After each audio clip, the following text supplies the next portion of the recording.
आज का हमारा टॉपिक है what happens when metals react with acids. देखिए यहाँ पे कहा जा रहा है कि क्या होगा जब मेटल्स हमारा एसिड के साथ रिएक्ट करेगा। देखिए पिछले वाले दो क्लासों में हम लोगों ने मेटल का रिएक्शन एयर के साथ देख लिया, मेटल का रिएक्शन हमने वाटर के साथ भी देख लिया। अब मेटल का रिएक्शन हम लोग देखने जा रहे हैं एसिड के साथ। अच्छा एक बात बताइए आप सबसे पहले यहाँ पे हमको कि मेटल रिएक्ट करने जा रहा है एसिड के साथ, इसका मतलब क्या हुआ? इसका मतलब हुआ कि बेस और एसिड दोनों आपस में रिएक्ट करने जा रहा है, क्योंकि हमने आपको सबसे पहले वाले क्लास में बताया था कि मेटल हमारे किस नेचर का होता है, बेसिक नेचर का होता है। तो इसका मतलब हो गया कि यदि हम मेटल को एसिड के साथ रिएक्ट करवा रहे हैं, इसका मतलब कि एसिड को बेस के साथ रिएक्ट करवा रहे हैं, क्योंकि मेटल हमारा किस नेचर का होता है, बेसिक नेचर का होता है। तो वही बात यहाँ पे कहा गया है कि the reaction of a metal with an acid can be summarised as acid plus metal, salt plus hydrogen gas. और याद कीजिए, देखिए इस टॉपिक के बारे में ना आपने डिटेल स्टडी किया है आपने चैप्टर नंबर 2 में। चैप्टर नंबर 2 में आपने क्या पढ़ा था? चैप्टर नंबर 2 में आपने पढ़ा था कि जब हमारा मेटल एसिड के साथ रिएक्ट करेगा तो सॉल्ट और हाइड्रोजन गैस बनाएगा। तो वही बात चैप्टर नंबर 3 में रिपीट कर दिया गया है। पहले ध्यान से सुनिए इसको, वही बात चैप्टर नंबर 2 का चैप्टर नंबर 3 में रिपीट कर दिया गया है। तो वही बात यहाँ पे कहा गया है कि मेटल्स जब एसिड के साथ रिएक्ट करेगा तो क्या क्या बनाएगा। तो मेटल एसिड के साथ रिएक्ट कर रहा है, इसका सिंपल सा मतलब है कि मेटल हमारा बेसिक नेचर का होता है। तो जब हम लोग मेटल को एसिड के साथ रिएक्ट करवा रहे होंगे, इसका मतलब कि बेस को एसिड के साथ रिएक्ट करवा रहे होंगे, यानी कि एसिड और बेस जब हमारा रिएक्ट करता है तो क्या बनता है, सॉल्ट और हाइड्रोजन गैस। क्या ये बात आपको चैप्टर नंबर 2 का सेम नहीं लग रहा है? बिल्कुल सेम है, और हमने सेम बात भी लिखा है। आप नोट्स पलट के देखेंगे तो आपको सेम चीज़ और सेम टर्म भी लिखा हुआ आपको मिल जाएगा। तो हमने सोचा कि जब वही बात कहा गया है तो क्यों ना चैप्टर नंबर 2 का ही बात यहाँ पे दोबारा लिख दिया जाए, ठीक है ना। तो जब हमारा मेटल एसिड के साथ रिएक्ट करेगा, बेसिकली वो एसिड और बेस आपस में रिएक्ट कर रहा होगा और सॉल्ट और हाइड्रोजन गैस बनेगा, ठीक है। एग्जाम्पल देख लीजिए, हमारा यहाँ पे H2SO4 हमारा एक एसिड है और Zn यानी कि जिंक हमारा एक मेटल है। तो ये मेटल हमारा किस नेचर का है, बेस नेचर का है, और ये हमारा एसिड तो है ही। तो एसिड और बेस जब आपस में रिएक्ट करेंगे तो सॉल्ट और हाइड्रोजन गैस बनेगा। सॉल्ट हमारा ये ZnSO4 है और H2 हमारा हाइड्रोजन गैस है। कोई दिक्कत इसमें? तो ये वाला भी हमारा खत्म हो गया। अच्छा इस टॉपिक के बारे में जो आपको और गहराई से समझना है ना, तो आपके पास नोट्स है और ऑनलाइन वाले बच्चे चैप्टर नंबर 2 का हमारा अपलोड वीडियो किया हुआ है, उसमें आप जाके पढ़िए। चैप्टर नंबर 2 में आपको एक टॉपिक मिलेगा कि जब एसिड और बेस आपस में रिएक्ट करता है तो क्या होता है, और इसी को हम लोग क्या कहते थे मालूम है, न्यूट्रलाइजेशन रिएक्शन। दोनों एक दूसरे के इफेक्ट को नलीफाई कर देता है, मतलब दोनों एक दूसरे के इफेक्ट को खत्म कर देता है, इसीलिए इसका नाम है न्यूट्रलाइजेशन रिएक्शन। चलिए इसके लिए इतना काफ़ी रहने देते हैं। और पढ़ना हो तो आप चैप्टर नंबर 2 का नोट्स खोल के पढ़ लीजिए। दोनों में बात सेम है, बस टर्म बदल दिया है। वहाँ पे हम लोग पढ़ते थे डायरेक्ट एसिड और बेस आपस में रिएक्ट कर रहे थे, यहाँ पे मेटल और एसिड आपस में रिएक्ट कर रहे हैं। बात तो वही है ना। चलिए आगे बढ़ते हैं फिर, क्योंकि मेटल हमारा बेसिक नेचर का होता है। आगे नेक्स्ट टॉपिक है हमारा, how do metals react with solutions of other metal salts।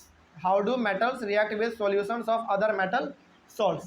देखो इस टॉपिक को ना पढ़ने से ज़्यादा अच्छा है कि आप चैप्टर नंबर 1 का डिस्प्लेसमेंट रिएक्शन याद कर लो, बस बात खत्म, वही चीज़ है। समझ में आ रहा है बात? यदि आपको ये टॉपिक समझ में नहीं आ रहा है, हालांकि हम समझा देते हैं पहले, यदि समझ में नहीं आ रहा है तो आप सिंपली आप चैप्टर नंबर 1 का, हमने आपको 5 टाइप के रिएक्शन पढ़ाए हैं, कम्बिनेशन, डिकम्पोजिशन, उसके बाद फिर डिस्प्लेसमेंट, डबल डिस्प्लेसमेंट और रेडॉक्स। इसमें जो सिंपल डिस्प्लेसमेंट रिएक्शन है ना, उसको आप यदि मालूम कर लेते हो तो ये टॉपिक आपका कंप्लीट है। क्या लिखा हुआ है इसमें देख लेते हैं। Reactive metals can displace less reactive metals from there compounds in solution और मोल्टेन फॉर्म। कहने का मतलब वही है कि जो ज़्यादा रिएक्टिव मेटल होगा वो कम रिएक्टिव मेटल को वहाँ से हटा देगा और खुद जाकर उसके साथ ज्वाइन कर जाएगा, ठीक है। एग्जाम्पल आपके नीचे है, उसको देंगे तो और समझ में आ जाएगा। एग्जाम्पल इसका और देखिए, it is simple and easy if metal A displaces from metal B, sorry, if it is simple and easy if metal A displaces metal B from its solution then metal A is more reactive than metal B. इसका मतलब हो गया कि यदि metal a metal B को हटा दे रहा है उसके सॉल्यूशन में से और वो खुद जाकर उसके साथ ज्वाइन कर जा रहा है, इसका मतलब कि मेटल ए ज़्यादा पावरफुल है, किससे, मेटल बी से। एग्जाम्पल, हालांकि इसको और आप समराइज करके लिखना चाहते हैं तो कैसे लिखोगे, metal A plus salt solution of B. इसमें जो हमारा बी है इसको ये क्या कर देगा, हटा देगा और खुद जाकर उसके साथ ज्वाइन कर जाएगा। तो क्या बनेगा, salt solution of A plus metal B. ये भी नहीं समझ में आया, कोई बात नहीं, छोड़ दो इसको, एग्जाम्पल देख लो। या फिर आप इसको और गहराई से समझना चाहते हो तो चैप्टर नंबर 1 का डिस्प्लेसमेंट रिएक्शन पढ़ लो, बात खत्म। ठीक है ना। देखिए एग्जाम्पल साफ है हमारा, यहाँ पे Fe प्लस CuSO4 है, क्या बन गया हमारा, FeSO4 प्लस Cu बन गया। इसका मतलब है कि इसमें Fe ज़्यादा पावरफुल है किससे, कॉपर से, Cu से। तो कॉपर को इन्होंने साइड हटाया और खुद इसके साथ जाके ज्वाइन कर गया। यही हमारा कहलाता है डिस्प्लेसमेंट रिएक्शन। वो भी कौन सा डिस्प्लेसमेंट, सिंपल डिस्प्लेसमेंट रिएक्शन, क्योंकि डबल भी होता है इसमें, हमको डबल का मतलब नहीं है, हमको यहाँ पे मतलब है सिंपल डिस्प्लेसमेंट रिएक्शन से। इसमें भी कोई दिक्कत नहीं होना चाहिए। अब चलिए वाला भी टॉपिक खत्म हुआ। उसके बाद हमारा आता है द रिएक्टिविटी सीरीज। ये क्या होता है, देखिए the reactivity series is a list of metals arranged in the order of their decreasing activities. Basically इसमें ना होता क्या है ना कि जो ज़्यादा रिएक्टिव मेटल है उसको हम लोग टॉप में रखते हैं और जो सबसे कम रिएक्टिव वाला होता है उसको हम लोग सबसे नीचे रखते हैं। जैसे यहाँ पे हमारा टेबल बना हुआ है और ये सेम टेबल आपके एनसीईआरटी बुक में भी गिवन है, तो उसको आप याद कर लीजिएगा। देखिए पोटासियम, सोडियम, कैल्शियम, मैग्नीशियम, इसमें जो हमारा पोटासियम है वो सबसे ज़्यादा रिएक्टिव है। उसके नीचे हमारा सोडियम उससे कम रिएक्टिव, कैल्शियम उससे भी कम रिएक्टिव, मैग्नीशियम उससे भी कम रिएक्टिव। यानी कि जैसे जैसे हम लोग नीचे की ओर बढ़ेंगे वैसे वैसे हमारा मेटल रिएक्टिव कम होता चला जाएगा। तो सबसे टॉप में हमारा पोटासियम तो सबसे ज़्यादा रिएक्टिव है और सबसे नीचे में है हमारा गोल्ड, तो ये हमारा सबसे कम रिएक्टिव है। तो ये किस ऑर्डर में दिया गया है, डिक्रीजिंग ऑर्डर में दिया गया है। यानी कि जो सबसे पावरफुल वो सबसे टॉप पे और जो सबसे कम पावरफुल वो सबसे नीचे यानी कि बॉटम में। तो यही हमारा होता है रिएक्टिविटी सीरीज। तो रिएक्टिविटी सीरीज बेसिकली हमको एक लिस्ट बताता है मेटल्स का कि कौन सबसे ज़्यादा पावरफुल है और कौन सबसे कम पावरफुल है। कोई दिक्कत इसमें, इसको आप याद कर लीजिएगा। और ये याद करना बहुत इंपॉर्टेंट है क्योंकि जब तक आप इसको याद नहीं कर पाइएगा तब तक आप डिस्प्लेसमेंट रिएक्शन के सवालों को बना ही नहीं पाइएगा। ठीक है, चलिए आगे बढ़ते हैं फिर।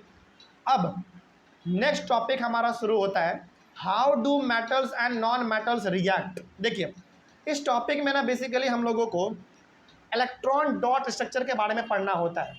हालांकि एक भी इलेक्ट्रॉन डॉट स्ट्रक्चर नोट्स में बना हुआ नहीं है, तो क्या इसको हम लोग नहीं पढ़ने वाले हैं, पढ़ने वाले हैं, बल्कि इसको और बेहतर तरीके से पढ़ने वाले हैं हम लोग अपने बोर्ड पे आके।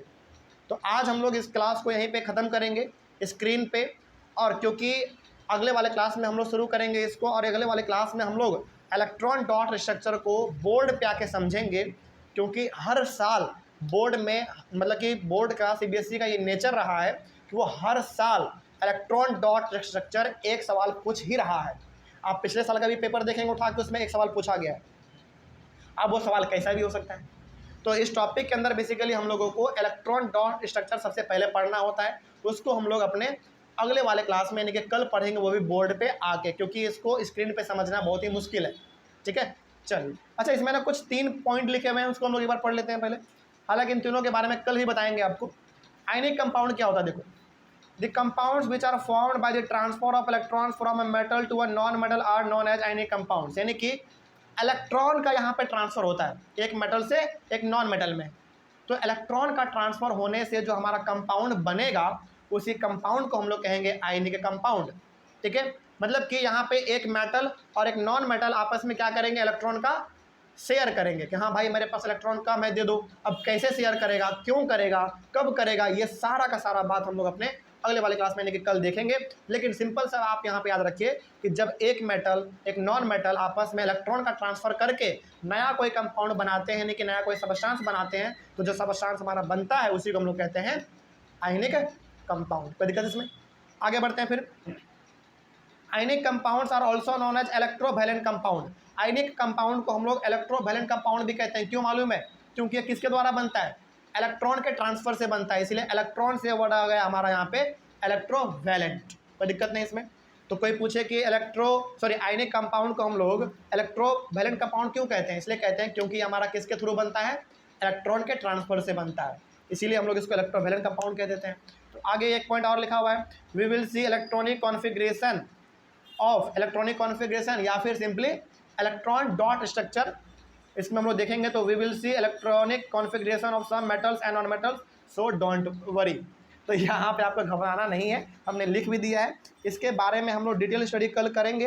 इलेक्ट्रॉनिक कॉन्फ़िगरेशन क्या होता है ये भी जानेंगे, इलेक्ट्रॉन डॉट स्ट्रक्चर क्या होता है ये भी हम लोग जानेंगे, लेकिन अगले वाले क्लास में वो भी बोर्ड पे आके। आज के क्लास में कोई दिक्कत, तो अगले वाले क्लास में हम लोग इलेक्ट्रॉन डॉट स्ट्रक्चर शुरू करेंगे, उसके बाद फिर उसका आयनिक कंपाउंड का क्या क्या प्रॉपर्टी होता है ये भी हम लोग अपने अगले वाले क्लास में डिस्कस करेंगे। मिलते हैं हम लोग अपने अगले वाले क्लास में। Thank you very much and have a nice day.